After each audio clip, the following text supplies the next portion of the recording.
Hi YouTubers, Old Radio Al here. Thought since the last radio that I did was a 37 model, the 37-610T, today I'd show you a very different 37 model, also a Philco. 37 and 38 for Philco was sort of kind of a big change period in style from the old radio style to a more modern look, one that would continue up to, I guess, what you'd call the modern era. By the 1938 model year, the style of radio would be gone. It was the end of the line for the Cathedrals. In the 38 model year, there were still a few of the Tombstone models left, but by 39 those would be gone too. Just the end of an era.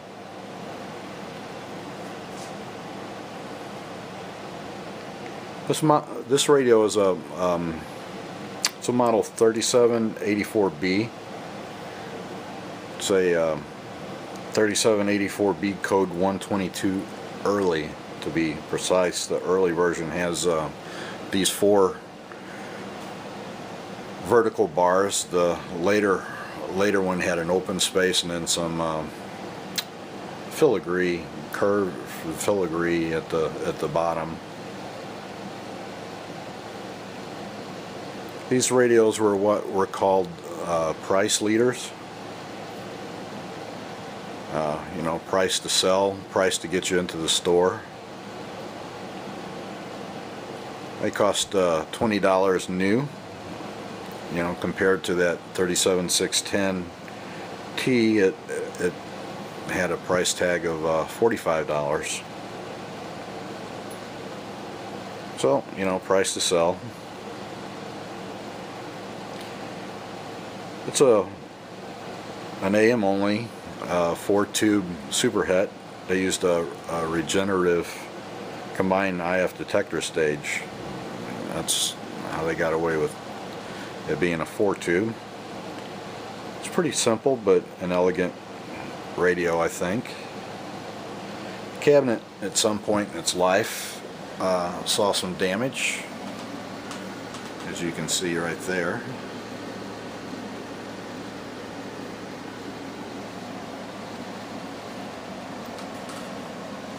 It was really rickety when I first got it. I mean, it was just about to fall apart.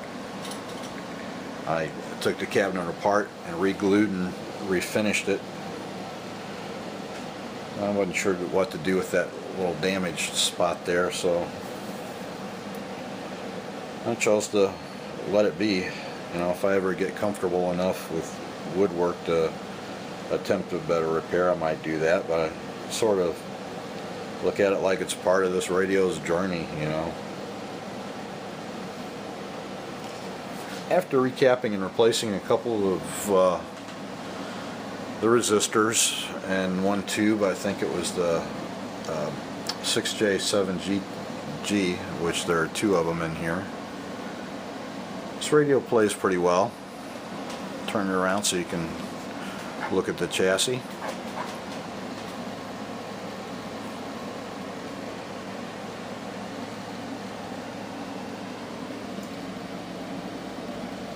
Oh, this radio was repaired at one time, it looks like, by T.C. Clarkson, your radio doctor, in Harrisburg, PA. That phone number.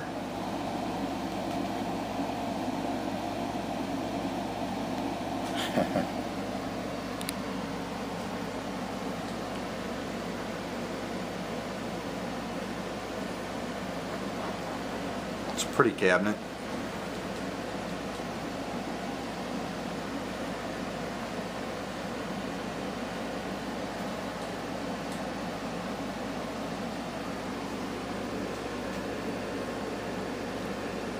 I may replace this dial face, the celluloid. You can see that down there, but it doesn't interfere with the dial scale at all, so knobs are in good shape. The grill cloth is not original, I don't, from what I've seen. That's not what came in them, but I like it, so I'm leaving it.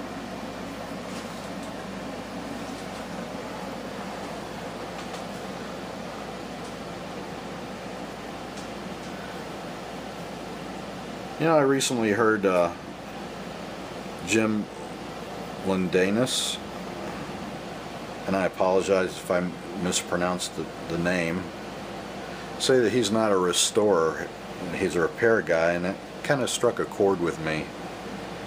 You know, there are none of my radios that I've stripped down.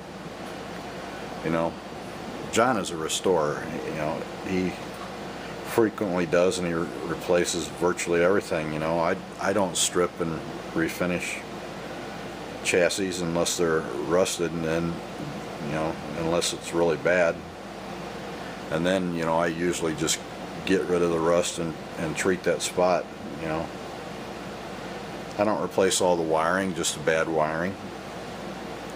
You know, I do recap and replace bad wiring and, you know, out of tolerance components, repair speakers and so on. Unless the finish is horrible, I just try to restore it. So, you know, like Jim, I guess I'm a repair guy. I try to make the radio so the next guy has a safe working radio when I'm gone.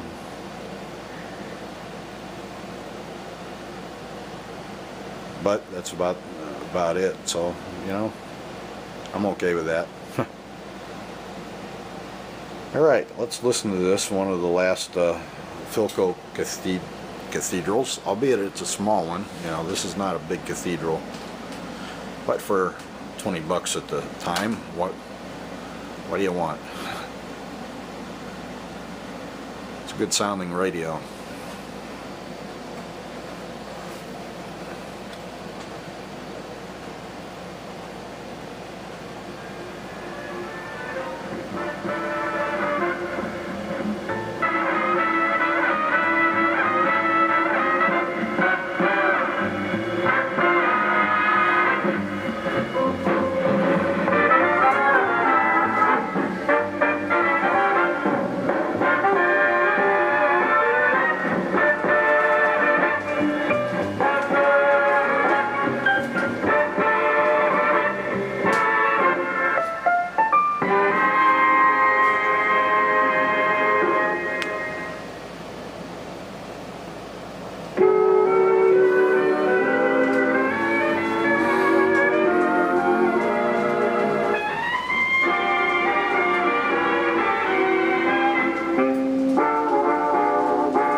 Guys, thanks for watching. I hope you enjoyed it. I do have one other Philco Cathedral, by the way.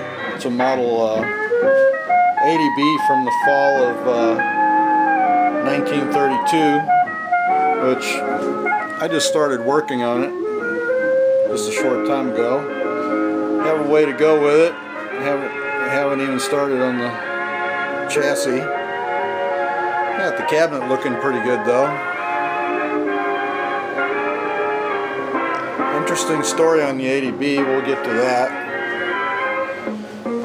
But in the meantime, as I said, thanks for watching, and more radios on the way.